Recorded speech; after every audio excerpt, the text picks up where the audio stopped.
All this fancy ass bullshit that I see on YouTube, I don't have time for that. I work full time and I don't get paid enough to eat out every day. And when I do eat out, they always give me a piss poor serving size of shit food packed with cheap calories. So here's my channel. I cook things that are easy, cheap, bold, and healthier than what you can find outside. My name is Chi, and I'm a bad chef. Now, obviously to start cooking, you're going to need a bit of basic kit. So as promised in this video, we're going to run through the bare basic minimum of what you need to start cooking. And I get it, in the real world, money's always going to be a bit tight, but if you buy quality tools, you get to where you want to be quicker, safer, and better. So this is the most amount of utility that you can get for the least amount of money. Now, first things first, you need a knife. The knife is possibly your most important tool because it'll be involved in all of your prep work, as that's where raw food takes a first step into becoming real food. You only really need two knives, so a big one and a small one. The big one's going to be your main cooking knife that does most of the prep work, while the smaller one is great for agile, fine, detailed work, like scoring things or pairing things or stabbing home invaders. For my main knife, I use a Santoku because the air dimples along the side make things stick less to the knife, and it's smaller and more suited to the limited space that I have. For the smaller one, it's pretty much just a bog standard 15cm utility knife. I spent about $20–30 in each of these knives, but if you're really tight on money, you can pick up one of these bang Kiwi knives for about $4 or $5 at an Asian mart. And they'll cut through basically anything while remaining completely indestructible for the next couple of hundreds of thousands of years. So there's that. Kiwi knives come in different shapes and sizes as well, but regardless, learn how to hold and use a knife and steel, and get something that you're comfortable with using and sharpening. I suppose if you eat a lot of bread or you carve a lot of things, it's worth getting a serrated knife as well, but honestly, optional. Next, you'll need a place to cut shit on, so get yourself a cutting surface. Honestly, anything will do, but I'd avoid the cheap, shitty plastic ones and get yourself a, well, cheap, slightly less shitty wooden one instead. I got this one from IKEA for about 20 bucks. I really don't take care of it as much as I should, but it still holds up. Naturally, the bigger the area, the better, but buy something that fits your kitchen. And also a drain channel like this isn't necessary, but if you don't like it, just turn it over. Use the back. So the high cost is 20 bucks and the low cost is also 20 bucks because of the same thing. I mean, why bother with something more expensive and worse? But all right, on to the next thing, pots and pans. Pots and pans are where food comes food. And I know people don't have hundreds of dollars to drop on pimped out pots and pans, but if you buy a quality set, it could easily last you over 10 years, which is pretty much what I've done.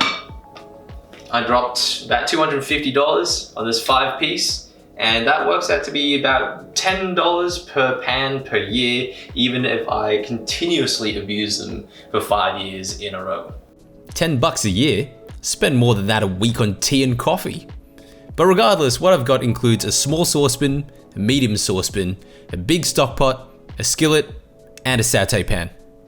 But I replaced the satay pan with a set of fry pans because I need real estate. What I look for is a good non-stick surface, a full metal construction, and also a nice solid heavy base as well. The reason why a heavy pan?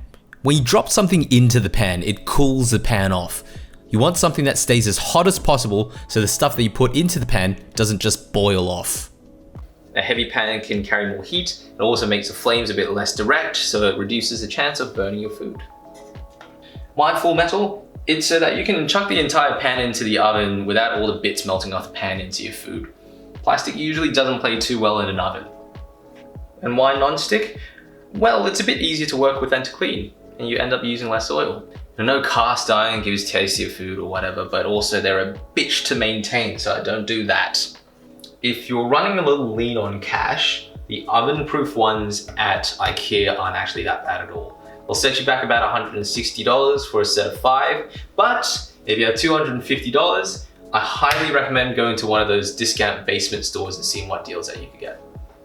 On the note of IKEA and clearance stores, they're actually a great place to pick up all the peripheries for about $1 or $2 each.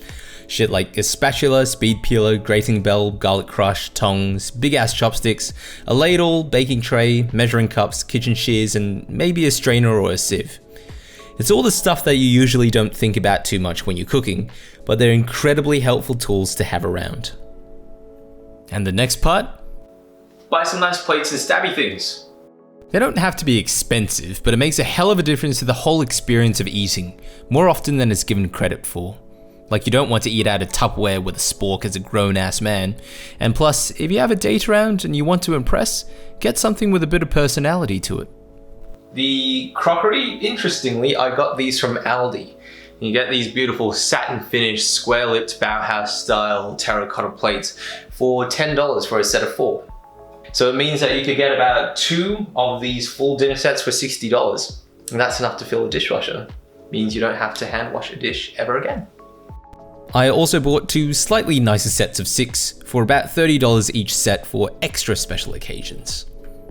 The cutlery, of course you can buy the cheap shit from IKEA, but I got these for about $30 at a clearance store. Look how nice they are. So much better than the IKEA ones. Damn.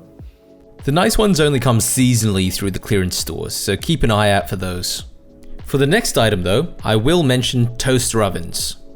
Especially if you live by yourself or with one other person, I find toaster ovens to be a quick and tasty way of heating up 1 or 2 servings of food.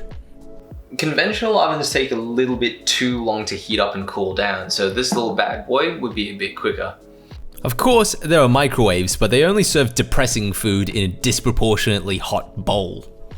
So they can fuck off. So I've got a toaster oven as a cheap hybrid between a toaster, an oven, and a microwave. The next thing isn't particularly, well, necessary, but it's one of my favorite things in the kitchen. It's an anti-fatigue mat.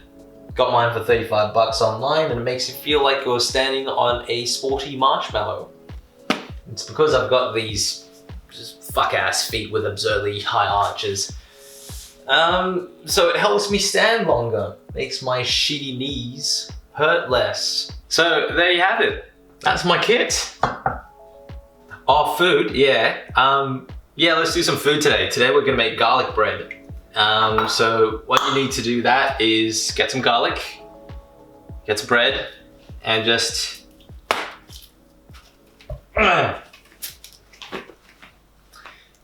garlic bread. Now fuck off. Get it right. That's something. It's right. In life, you gotta save it hard. Don't get weird. Don't let them snakes play in your yard. You gotta keep the rats out your garden. They're playing you close. Gotta make them proceed with caution. Especially if you fucking with coke, club or fucking with dope, fucking with weed, man. Hustle and smoke. There's 6 million ways to die, but not for strength. But that's 6 million ways to try. I was brought up among folks that used to short up. I've been caught up since the day mom broke the water. Sure enough, my life's out of order. It's sorta like that phone booth down on the corner. Look, I gotta take care.